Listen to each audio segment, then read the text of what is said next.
What's up mga kababayan? Hello sa inyo, magandang araw muli.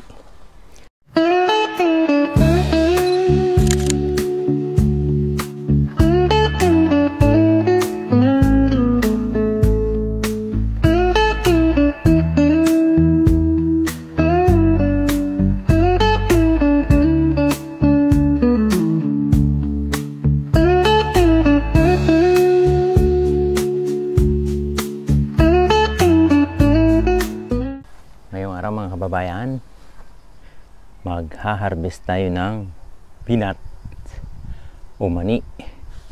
Itong mga kamanian namin, haharvestin na namin dahil sa papasok na naman yung buwan ng malamig mga kababayan, tapos ng summer, kaya kailangan bunutin na namin to. At sa totoo lang, alanganin pa hindi pa dapat bubunutin kasi magaganda pa yung dahon, matataba pa. Pero dahil papasok na yung taglamig, kaya wala na rin ito. At saka yung mga kababayan, yung mga laman tiningnan namin, ano na, tinubuan na ng ugat. At saka dahon, yan tingnan nyo. Kasi binunot na namin yung iba, tumubo na. Kaya sabi namin, sayang naman kung hindi pa namin bubunutin, baka magka laman na, ay magkadahon na lahat, magkaugat na lahat. Kaya para hindi mangyari, ay bunutin na namin lahat ito. Totoo lang, alanganin pa mataba pa. Kumbaga, di ba dapat ang mani kapag hanggat hindi nagdo-dry ang mga dahon yan, saka lang bubunutin kapag dry na o yung nanunuyot na, mataba pa pero ganun pa man, bunutin na natin para hindi na magkalaman ulit kagaya nito, may mga laman na Okay, let's go. Umpisahan natin dito sa bungad.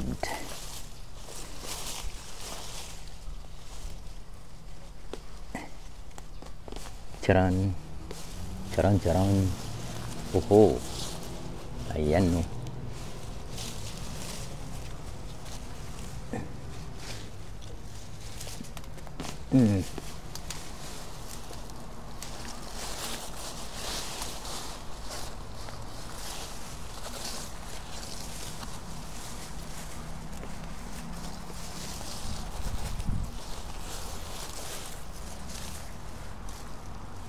Yun ang lalaki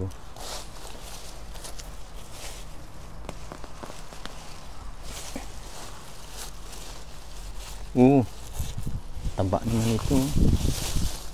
Minsan kasi mga kababayan, nanghihinayang kaming bunutin agad kasi may mga bagong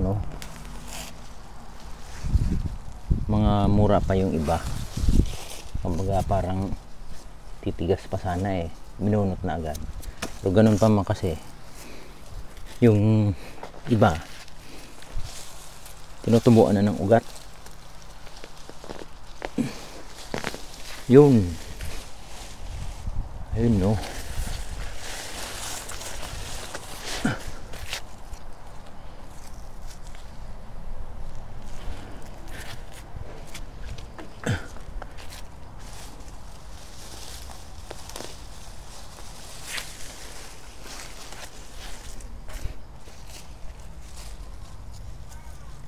Ba't may bawang dito?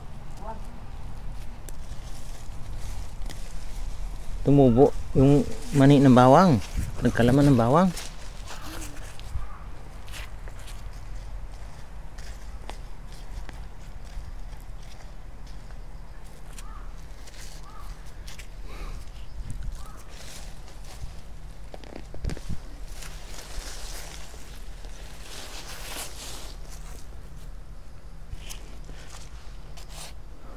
Mga kababayan, ito yung sinasabi ko sa inyo na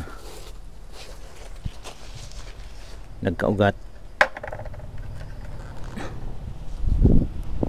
Ayan,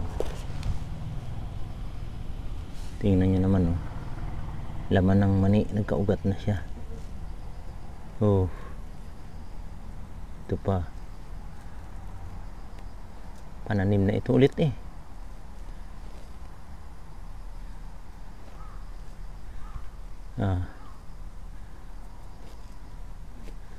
Kaya naman, ayan oh, sayang, baka magkaugat lahat eh. Kaya harbisin na lang.